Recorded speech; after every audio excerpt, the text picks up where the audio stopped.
Good morning, students. How are you? 12th Standard Economics, Lesson 11, Economics of Development and Planning, Continuation, page number 242.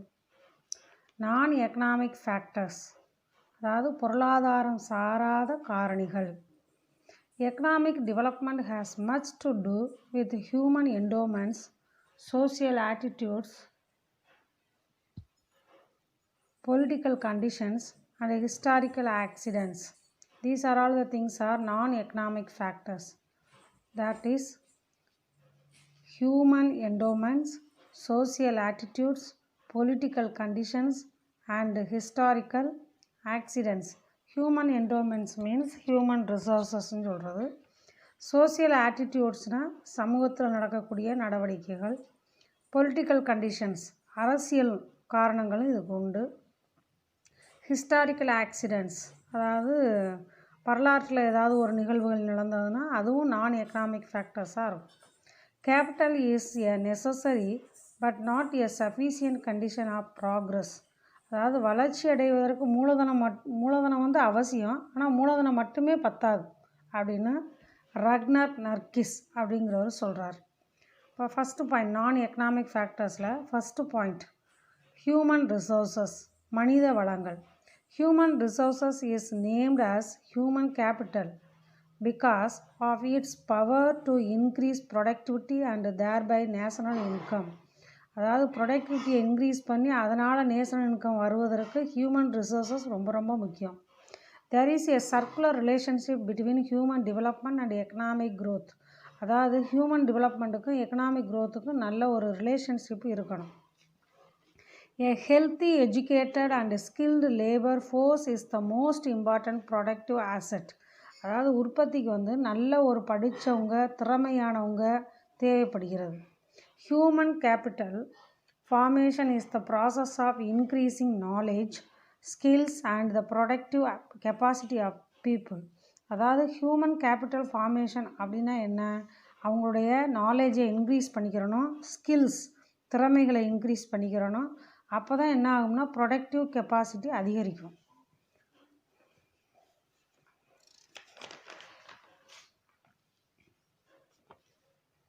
It includes expenditure on health, education and social services. அந்த people எப்படி இருக்கணுமோ நல்லா ஹெல்த்தியாக இருக்கணும், education நல்ல education. அதுதான் அந்த point அடிக்கடி சொல்கிறாங்க, நல்ல எஜுகேஷன் வேணும், அதான் ரொம்ப முக்கியம். அதாவது எக்கனாமிக் பொருளாதாரம் முன்னேறணும் அப்படின்னா என்ன அர்த்தம்? பொருளாதாரம் அல்லாத காரணிகள் என்னென்ன? எஜுகேஷன் மஸ்ட் அப்படிங்கிறத அடிக்கடி சொல்கிறாங்க. அண்டு சோசியல் சர்வீசஸ், சமூக சேவையும் ரொம்ப முக்கியம். If labour is efficient and skilled, சரி அந்த லேபருக்கு நல்ல எஜுகேஷன் இருக்குது, நல்ல ஹெல்த் இருக்குது, நல்ல ஸ்கில் இருந்ததுன்னா it's capacity to contribute to growth will be high. அப்படி இருந்ததுன்னா தான் அந்த பொருளாதாரம் வில் பி ஹை, நல்ல பெரிய அளவில் முன்னேறுவதற்கு வாய்ப்பு இருக்கும். For example Japan and China. அதாவது ஜப்பான் அண்ட் சைனாவில் என்னன்னாக்கா நல்ல ஸ்கில்டு லேபர்ஸ் இருக்கிறாங்க, எஃபிஷியன்ட் லேபர்ஸ் இருக்கிறதுனால அந்த நாடு நல்லா எக்கனாமிக்கலி நல்லா க்ரோத் ஆகிக்கிட்டு இருக்கு. Next point second point technical know how, அதாவது தொழில்நுட்ப அறிவு. As the scientific and technological knowledge advances, more and more sophisticated techniques steadily raise the productivity levels in all sectors. எல்லா செக்டாருமே, ஆல் செக்டார்ஸ்னால் என்ன? ப்ரைமரி செக்டார், செகண்டரி செக்டார் அப்படின்னா என்ன அர்த்தம்? Agriculture, அப்புறம் படிச்சுட்டு வேலைக்கு போகிறது, எல்லாத்துக்குமே டெக்னிக்கல் நாலேஜ் வேணும். சும்மா ஏனோதானெலாம் செயல்பட்டால் நம்ம எக்கனாமிக்கலி டெவலப் ஆக முடியாது. ஸோ டெக்னிக்கல் நாலேஜ் வேணும். இப்போ உள்ள சொஃபிஸ்டிகேட்டட் டெக்னிக்ஸை பயன்படுத்த தெரியணும். அன்றன்றைக்கு வரக்கூடிய டெக்னிக்ஸை நம்மளால் அப்டேட் பண்ணி அதை யூஸ் பண்ண தெரியணும். அதைத்தான் சொல்கிறாங்க. ஸ்கும்பீட்டர் attributed the cause for economic development to innovation. அப்படின்னா என்ன அர்த்தம்? புதிய கண்டுபிடிப்புகளை கண்டுபிடிச்சு அதை பயன்படுத்தணும். அப்போ தான் எக்கனாமிக்கலி நல்லா டெவலப் ஆக முடியும். இதுதான் செகண்ட் பாயிண்ட்.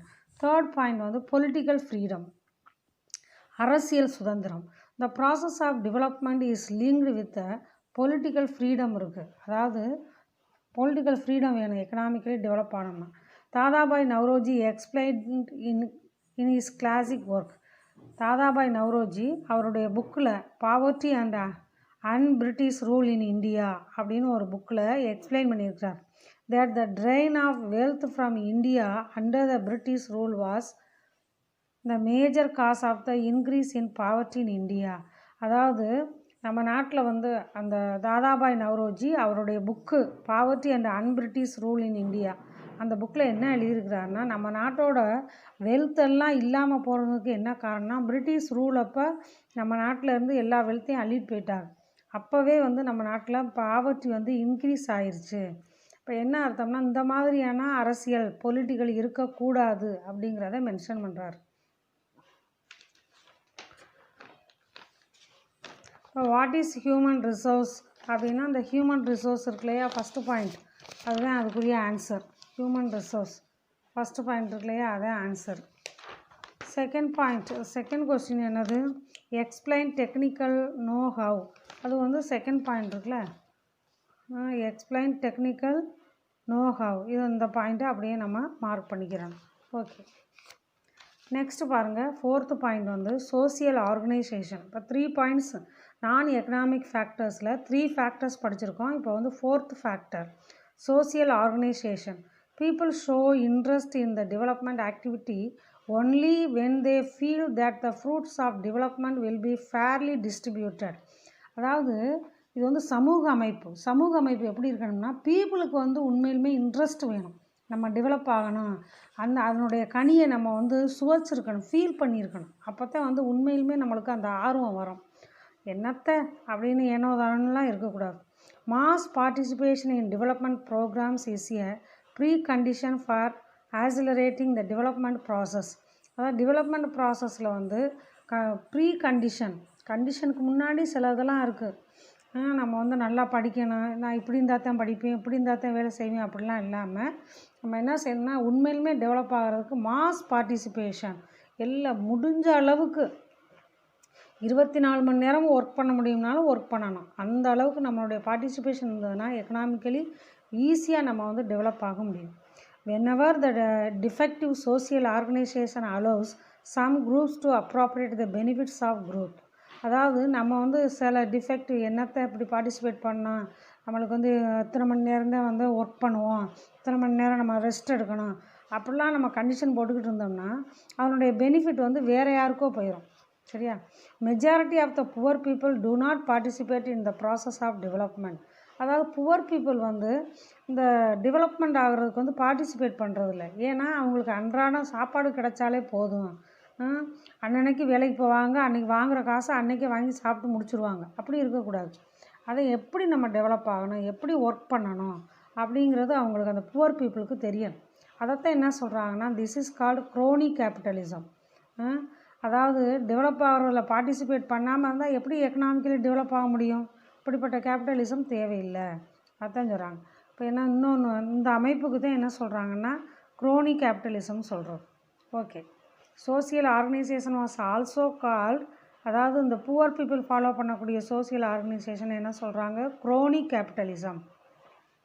நெக்ஸ்ட் வந்து fifth point, corruption free administration. Corruption free administration அப்படின்னா இப்போ உள்ள வந்து காலகட்டத்தில் ஒரு பெரிய கொஸ்டின் மார்க் தான். ஊழலற்ற அரசு நிர்வாகம் இருக்கணுமா?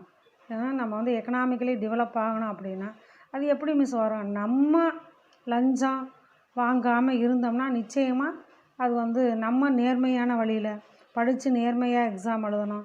அப்புறம் வந்து அண்ணன் இந்த கிளாஸ் அனுப்புகிறத அப்பப்போ பார்க்கணும், டெஸ்ட் எழுதி உடனே அனுப்பணும். அப்படி நம்ம வந்து நேர்மையாக இருந்தோம், ட்ரூத்ஃபுல்லாக இருந்தோம்னா ஆட்டோமேட்டிக்காக சொசைட்டியும் கரப்ஷன் ஃப்ரீ அட்மினிஸ்ட்ரேஷன் உருவாகிறதுக்கு நிறைய வாய்ப்பு இருக்குது. Corruption is a negative factor in the growth process. இந்த எக்கனாமிக் க்ரோத் ப்ராசஸில் கரப்ஷனுங்கிறது நெகட்டிவ் ஃபேக்டர். அந்த கரப்ஷன் இருக்கக்கூடாது.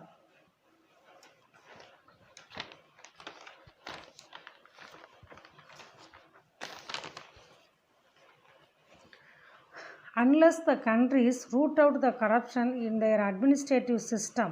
அதாவது அட்மினிஸ்ட்ரேட்டிவ் சிஸ்டத்தில் எந்த ஒரு நாடுமே கரப்ஷனை வந்து வேரோடு எடுத்துடணும். அப்போ தான் இந்த crony capitalist and traders will continue to exploit national resources. அப்போ தான் இந்த மாதிரி இந்த குறுக்கு வழியில் மூலதனம் முதலீடு செய்கிறவங்க வந்து நம்ம நேச்சுரல் ரிசோர்ஸஸை எக்ஸ்ப்ளாய்ட் பண்ணாமல் இருப்பாங்க. இந்த tax evasion tends to breed corruption and hamper economic progress.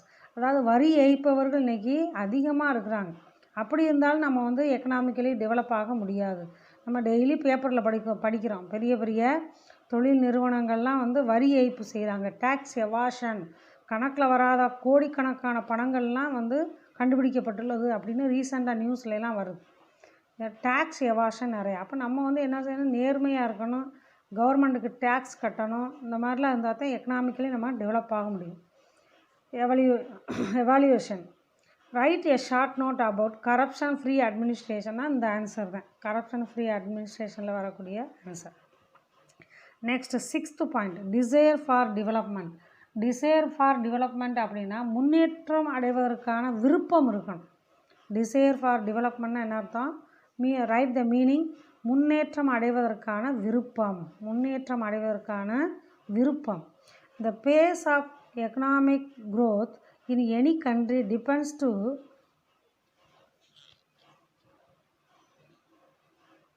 great extent on people's desire for development.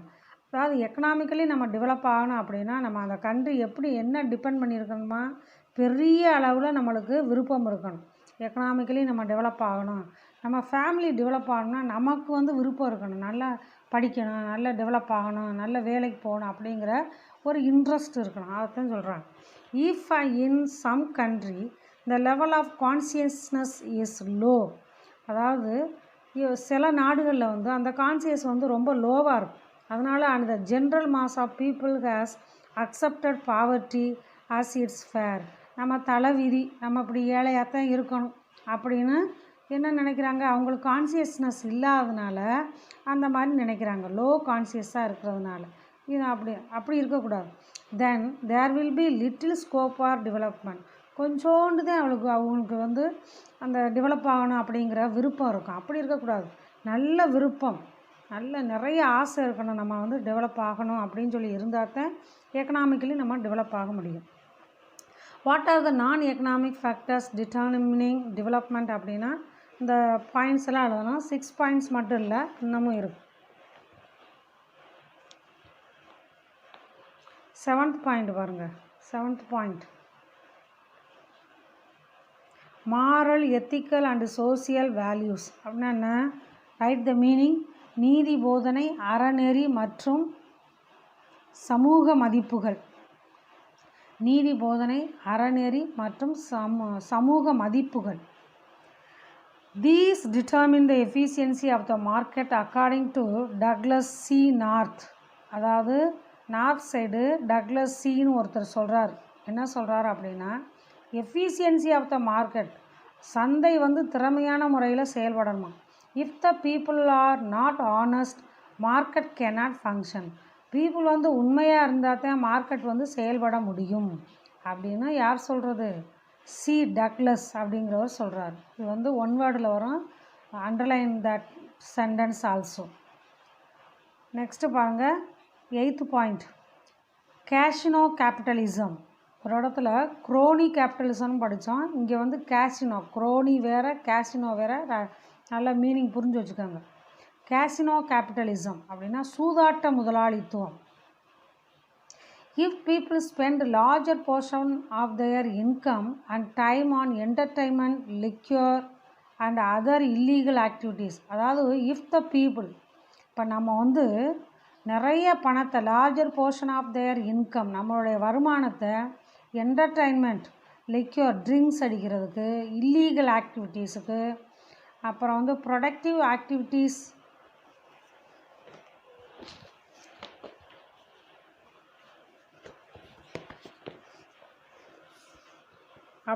அப்படி நம்ம வந்து நிறைய பணத்தை அதுக்கு பயன்படுத்தினோம்னா ப்ரொடக்டிவ் ஆக்டிவிட்டீஸ் மே சஃபர், உற்பத்தி பாதிக்கப்படும். அக்கார்டிங் டு தாமஸ் பிக்கிட்டி அப்படிங்கிறவர் சொல்கிறார். அடுத்த பாயிண்ட் பாருங்கள். 9th point, patrimonial capitalism. Patrimonial capitalism அப்படின்னா என்ன அர்த்தம்? பரம்பரை சொத்துரிமை முதலாளித்துவம். எங்கள் அப்பா வச்சுருந்தார், எங்கள் தாத்தா வச்சுருந்தாரு, அதனால் நான் வந்து இந்த கம்பெனி வச்சுருக்கிறேன் அப்படி சொல்கிறது. If the assets are simply passed on to children from their parents, the children would not work hard. அதாவது பேரண்ட்ஸ்டேருந்து அந்த சொத்துக்கள் வந்து சில்ட்ரனுக்கு போச்சுன்னா சில்ட்ரன் வந்து ஹார்ட் ஒர்க் பண்ண மாட்டாங்க. Because the children do not know the value of the assets. அவங்களுக்கு அந்த சொத்தை பற்றி தெரியாது. Hence productivity will be low as per Thomas Piketty. அதாவது தாமஸ் பிக்கிட்டி என்ன சொல்கிறார், அதனால் ப்ரொடக்டிவிட்டி குறைவதற்கு வாய்ப்பு இருக்கிறது. பேரண்ட்ஸ்கிட்டேருந்து சில்ட்ரனுக்கு சொத்து போச்சுன்னா அந்த சொத்தோட அருமை தெரியாமல் சில்ட்ரன்ஸ் வந்து ஹார்ட் ஒர்க் பண்ண மாட்டாங்க. ஸோ என்ன நடக்குது, ப்ரொடக்டிவிட்டி வில் பி லோ.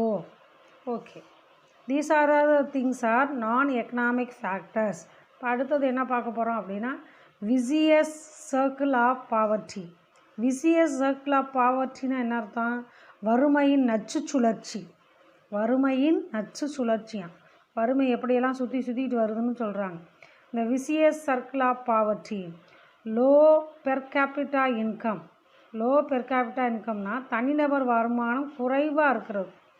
குறைவாக இருந்ததுன்னா என்ன ஆகும், லோ ப்ரொடக்டிவிட்டி நடைபெறும். லோ ப்ரொடக்டிவிட்டி இருக்கா, அப்போ என்ன, இங்கே பாருங்கள், தனிநபர் வருமானம் குறைவாக இருக்கும்போது லோ லெவல் ஆஃப் சேவிங், சேமிப்பு குறைவாக இருக்கும். அப்புறம் லோ லெவல் ஆஃப் டிமாண்ட், வருமானம் குறைவாக இருந்ததுன்னா நிச்சயமாக நம்மளுடைய தேவையும் குறைவாக தான் இருக்கும். அப்போ சேமிப்பு குறைவாக இருக்கும்போது என்ன ஆகுது, low levels of investment in physical and human capital. அதாவது முதலீடு செய்வதும் குறைவாக தான் இருக்கும். தேவைகள் குறைவாக இருக்கும்போதும் முதலீடு செய்வதும் குறைவாக தான் இருக்கும். அப்போ முதலீடு செய்வது குறைவாக இருந்தால் இங்கே ஆட்டோமேட்டிக்காக என்ன நிகழும், லோ ப்ரொடக்டிவிட்டி இருக்கும். இதே இந்த விசியஸ் சர்க்கிள் ஆஃப் பாவர்ட்டி, அதாவது வறுமையின் நச்சு சுழற்சி அப்படியே சுற்றிக்கிட்டே வரும். ஸோ நம்மளுடைய பெர் கேபிட்டா வந்து அதிகரிக்கணும். Okay, there are circular relationships known as the vicious circles of poverty that tend to perpetuate the low level of development in less developed countries. அதாவது லெஸ் டெவலப்டு கண்ட்ரிஸ் இருக்கு இல்லையா, அங்கே தான் இந்த vicious circles of poverty இருக்குது. நர்கிஸ் நம்ம படித்தோம்ல, அதாவது எல்டிசிஎஸ்னால் என்ன அர்த்தம், லெஸ் டெவலப்டு கண்ட்ரிஸ், அதான் எல்டிசிஎஸ். நர்கிஸ், ரக்னர் நர்கிஸ்னு ஒருத்தர் படித்தோம்ல, அவர் என்ன சொல்கிறாரு, explains the idea in these words. It implies a circular constellation of forces tending to act and react upon one another in such a way as to keep a poor country in a state of poverty. அதாவது இந்த மாதிரி vicious circle இருந்ததுன்னா அந்த நாடு அப்படியே ஏழ்மையிலேயே இருக்கும். For example, a poor man may not have enough to eat. Poor மேனுக்கு சாப்பிட்றதுக்கு போதுமானது கிடைக்காது. பீயிங் அண்டர்ஃபெட், அப்படியே படுத்த படுக்கையாக கிடக்க வேண்டியதான். His health may be week, அவங்களுடைய ஹெல்த் வந்து பாதிக்கப்படுறதுக்கு வாய்ப்பு இருக்கும். பீயிங் ஃபிசிக்கலி வீக், நல்லா சாப்பிட்லைன்னா ஃபிசிக்கலி எப்படி ஸ்ட்ராங்காக இருக்க முடியும், physically weak. His working capacity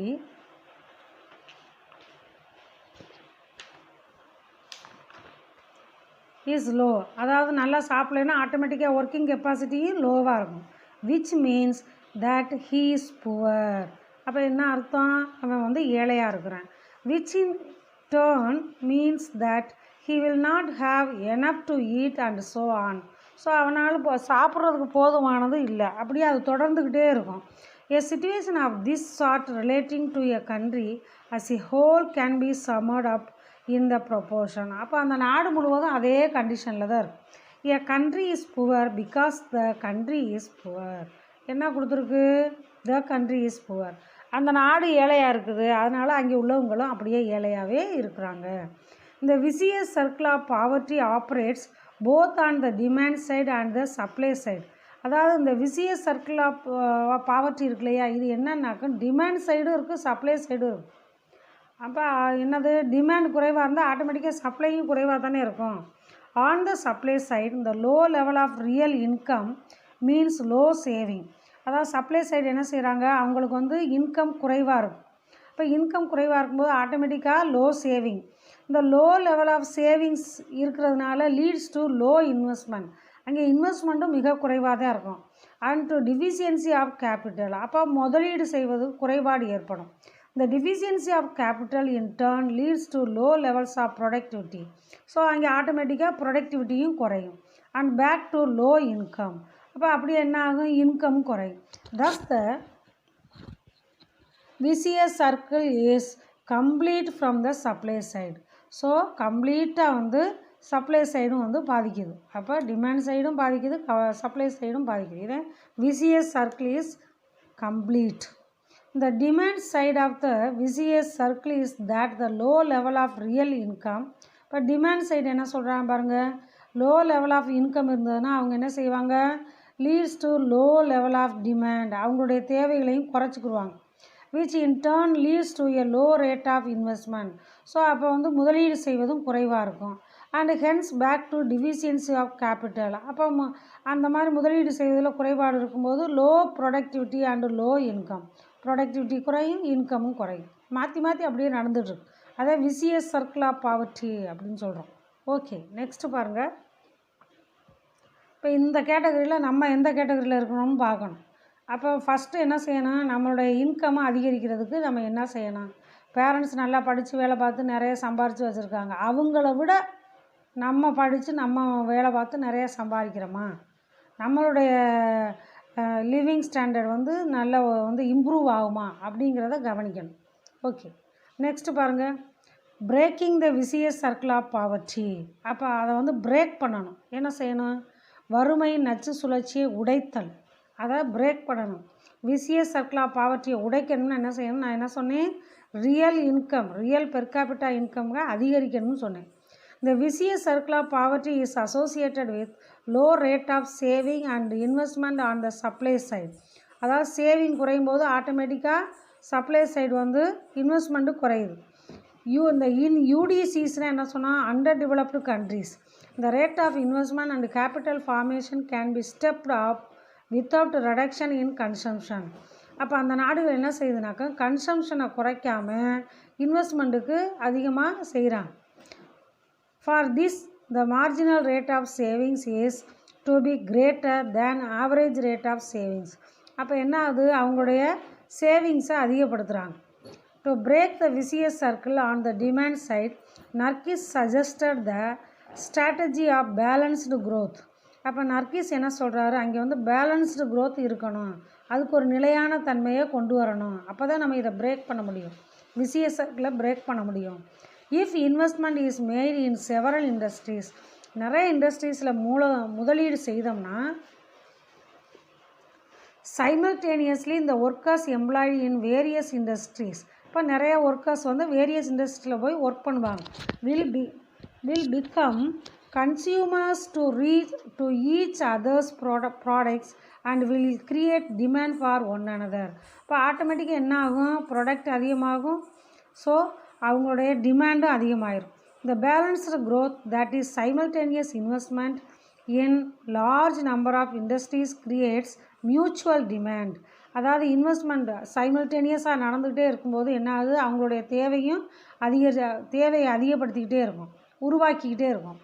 Thus, through the strategy of balanced growth, vicious circle of poverty operating on the demand side of capital formation can be broken. அப்படி நம்ம செஞ்சோம்னா என்ன ஆகும், அதாவது என்ன செய்யணும், பெர் கேபிட்டா இன்கம் அதிகரிக்கணும், கன்சம்ஷனை குறைக்காமல் தேவையான அளவு ப்ராடக்ட் பண்ணணும்னா இண்டஸ்ட்ரிக்கு நிறைய இன்வெஸ்ட் பண்ணணும். இன்வெஸ்ட் பண்ணும்போது அங்கே ப்ரொடக்டிவிட்டி நிறைக்கும் போது ஆட்டோமேட்டிக்காக நிறைய பேருக்கு வேலை வாய்ப்பு கிடைக்கும். வேலை வாய்ப்பு கிடைக்கிறதுனால கன்சியூமருக்கு தேவையான டிமாண்டு அதை வந்து உருவாக்கும். அப்படி உருவாக்குறதுனால என்ன ஆகுது, ஆட்டோமேட்டிக்காக அவங்களுடைய தேவையும் அதிகமாகுது. தேவை அதிகமாகும் போது விசியஸ் சர்க்கிள் ஆஃப் பாவர்ட்டியை நம்ம பிரேக் பண்ண முடியும் அப்படிங்கிறத இதனுடைய மீனிங். நெக்ஸ்ட்டு பாருங்கள்,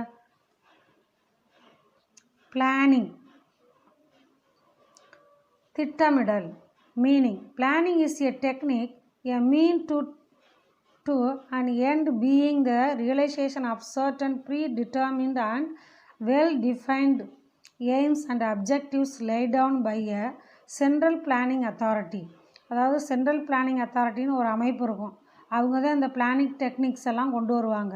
இந்த end may be to achieve economic, social, political or military objectives. அவங்களுடைய நோக்கம் என்னவாக இருக்கணும், அச்சீவ் பண்ண பொருளாதார அளவில், சோசியல், இப்போ சமூக அளவில் அரசியல் ரீதியாக இராணுவ ரீதியாக அவங்களுடைய குறிக்கோள்களை அச்சீவ் பண்ணுற மாதிரி தான் பிளானிங் வந்து இருக்கும். Definitions. Economic planning is collective control or suppression of private activities of production and exchange அப்படின்னு ராபின்ஸ் சொல்லியிருக்கிறார். அதாவது ராபின்ஸ் வந்து பிளானிங்க்கு டெஃபனிஷன் கொடுத்துருக்கிறார். ராபின்ஸோட definition of planning. Economic planning அப்படின்னா என்ன அர்த்தம்? கலெக்டிவ் கண்ட்ரோல், மொத்த கட்டுப்பாடும் வரணும். Or suppression of private activities, private ஆக்டிவிட்டீஸை கொஞ்சம் குறைக்கணும். சரியா? ஆஃப் ப்ரொடக்ஷன் அண்ட் எக்ஸ்சேஞ்சை குறைக்கணும். ப்ரைவேட் ஆக்டிவிட்டீஸோட ப்ரொடக்ஷன் அண்ட் எக்ஸ்சேஞ்சை கொஞ்சம் குறைச்சி மொத்த கண்ட்ரோலும் கவர்மெண்ட்கிட்ட வந்ததுன்னா அதுக்கு பேர் தான் என்னது? Economic planning. அடுத்தது, economic planning in the widest sense is the deliberate direction by persons in charge of large resources of economic activity towards chosen ends அப்படின்னு யார் சொல்லியிருக்கா? டால்டன். டால்டனோட பிளானிங்கோட டெஃபனிஷன் என்ன அப்படின்னா, widest sense is the deliberate direction. பெரிய அளவில் இருக்கணுமா, பெரிய அளவில் அந்த டைரக்ஷன் வந்து நல்ல நேர்மையான வழியில். Large resources of economic activity, நிறைய ரிசோர்ஸஸை பயன்படுத்தி எக்கனாமிக் ஆக்டிவிட்டீஸ் இருந்ததுன்னா அந்த பிளானிங் வந்து வெற்றிகரமாக செயல்படணும்னு சொல்கிறாரு Dalton. Economic planning in India, இந்தியாவின் திட்டமிடல்.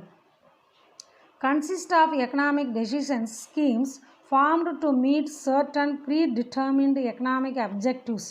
அதாவது எக்கனாமிக் டெசிஷன்ஸ் எடுக்கும்போது அவங்க என்ன செய்கிறாங்க? எக்கனாமிக் அப்ஜெக்டிவ்ஸ், சில குறிக்கோள்களை மையமாக கொண்டு செயல்படும்.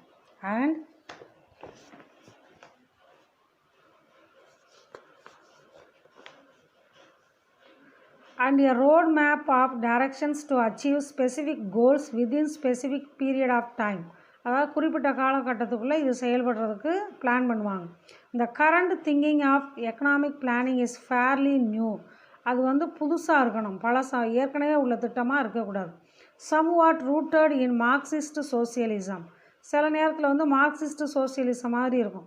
இந்த 20th century intellectuals, theorists, thinkers from Europe put forward the idea of state involvement to stop capitalism and the inequality of society. அதாவது நிறைய பேரை வச்சு 20th centuryயில் நிறைய இன்டலெக்சுவல்ஸ், தியரிஸ்டிஸ், திங்கர்ஸை வச்சு பிளான் பண்ணி என்ன பண்ணியிருக்கிறாங்கன்னா, அந்த கேபிட்டலிசத்தை முடிவுக்கு கொண்டு வந்து இன்இக்வாலிட்டி ஆஃப் சொசைட்டி அதை முடிவுக்கு கொண்டு வரணும் அப்படின்னு கொண்டு வந்திருக்காங்க. சோவியத் யூனியன் என்ன பண்ணியிருக்கு? Adopted economic planning for the first time in 1928 வந்தது. That enabled the country to turn into an industrial super power. அதாவது இண்டஸ்ட்ரியல் வந்து சூப்பர் பவராக வர்றதுக்கு 1928 சோவியத் யூனியன் வந்து அடாப்ட் பண்ணிகிட்ருக்கு இந்த திட்டத்தை. The idea of economic planning was strengthened during the Great Depression in 1930s. இந்த ஐடியா வந்து எக்கனாமிக் பிளானிங் வந்து ரொம்ப ஸ்ட்ரென்தன் பண்ணப்பட்டது எப்போனா 1930s வந்து கிரேட் டிப்ரெஷன் ஏற்பட்டது. அந்த காலகட்டத்தில் the outbreak of the World War II also required adequate the suitable planning of economic resources for the effective management after the effects of post-war economy. அதாவது second world வாருக்கு பிறகு suitable planning, economic resources இருக்கிறத பொறுத்து அதுக்கேற்ற மாதிரி planning எல்லாம் கொண்டு வந்து எஃபெக்டிவாக செயல்பட்டது. After independence in 1948 a declaration of industrial policy was announced. அதாவது தொழிற்சாலை முறை கொண்டு வரப்பட்டது. அப்போ கொண்டு வரும்போது என்ன செஞ்சுருக்காங்க? அந்த policy suggested the creation of a national planning commission and the elaboration of the policy of a mixed economic system. இப்போ நம்ம நாட்டில் வந்து எப்படி கொண்டு வரணும்னு பிளான் பண்ணாங்கன்னா, மிக்சட் எக்கானமிக் சிஸ்டம் கொண்டு வரணும்னு பிளான் பண்ணாங்க. அண்ட் January 26, 1950 இந்த கான்ஸ்டியூஷன் கேம் இன்டு ஃபோர்ஸ். அப்போ தான் கான்ஸ்டியூஷன் கொண்டு வரப்பட்டது, நடைமுறைப்படுத்தப்பட்டது. In logical order the planning commission was created on March 15, 1950. அதுக்கு பிறகு தான் என்னாச்சு? அந்த பிளானிங் கமிஷன் கொண்டு வரப்பட்டது. And the plan era began on April 1st, 1951 with the launch of the first 5-year plan வந்து 1951 56 வரைக்கும் கொண்டு வரப்பட்டது. The evolution of planning in India is stated below. அதாவது அந்த பிளானிங் வந்து எப்படி அதனுடைய பரிணாம வளர்ச்சி எதை வச்செல்லாம் கொண்டு வரப்பட்டது அப்படிங்கிறத கீழே கொடுத்துருக்குறாங்க. சர் எம் விஸ்வேஸ்வரய்யா 1934 இவரை பற்றி இவர் என்ன செஞ்சுருக்கிறான்னு பார்ப்போம். Prominent engineer and politician made his first attempt in laying foundation for economic planning in India in 1934. இவர் வந்து ஒரு இன்ஜினியர் பொலிட்டீஷியன். இந்த பிளானிங் கமிஷனை கொண்டு வர்றதுக்கு இவர் வந்து ஒரு ஃபஸ்ட்டு அட்டம்ப்டாக இருந்தவர். த்ரூ ஹிஸ் புக், அவருடைய புக்கில் எழுதியிருக்கிறார் இதை பற்றி. Planned economy of India, India was a 10-year plan அப்படின்னு ஒரு புக்கில் இந்தியாவில் 10 ஆண்டு திட்டம் கொண்டு வரணும்னு இவர் எழுதியிருக்கிறார்.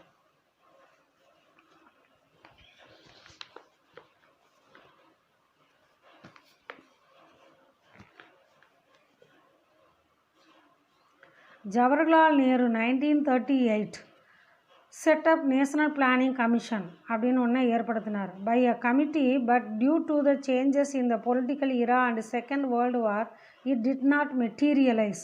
அதாவது 1938லேயே இந்த பிளானை கொண்டு வந்துட்டார், ஆனால் நடைமுறைக்கு கொண்டு வரல. ஏன்னா அப்போ வந்து செகண்ட் வேர்ல்டு வார் நடந்துக்கிட்டு இருந்ததுனால அதில் நிறைய மாற்றங்கள் ஏற்பட்டதுனால. அடுத்தது பாம்பே பிளான்னு ஒரு பிளான் கொண்டு வந்திருக்குறாங்க 1940. இந்த 8 லீடிங் இண்டஸ்ட்ரீஸ் ஆஃப் பாம்பேயில் ஒரு 8 இண்டஸ்ட்ரி ரொம்ப லீடிங் நல்லா இருந்திருக்கு. ப்ரெசண்டட் பாம்பே பிளான் அப்படின்னு ஒரு பிளானை கொண்டு வந்திருக்காங்க. It was a 15-year investment plan, அதாவது 15 ஆண்டுகளுக்கான முதலீட்டு திட்டம் அப்படின்னு கொண்டு வந்திருக்கிறாங்க. SN Agarwal 1944 gave the Gandhian plan ஒரு பிளான் கொண்டு வந்திருக்கிறார். Focusing and agricultural and rural எக்கானமியை ஃபோக்கஸ் பண்ணி பிளான் கொண்டு வந்திருக்கிறார். அடுத்தது MN Roy 1945 drafted people's plan. It was aiming at mechanization of agricultural production and distribution by the state only. அதாவது mechanisation அப்படிங்கிறத எய்ம் பண்ணி அதை வந்து அக்ரிகல்ச்சர் ப்ரொடக்ஷனில் கொண்டு வரணும்னு சொல்லி பிளான் பண்ணது எம்என் ராய்ங்கிறவர். நெக்ஸ்ட் வந்து JP Narayan 1950 advocated Sarvodaya plan ஒரு பிளான் கொண்டு வந்திருக்கிறார். Which was inspired by Gandhian plan மாதிரி and with the idea of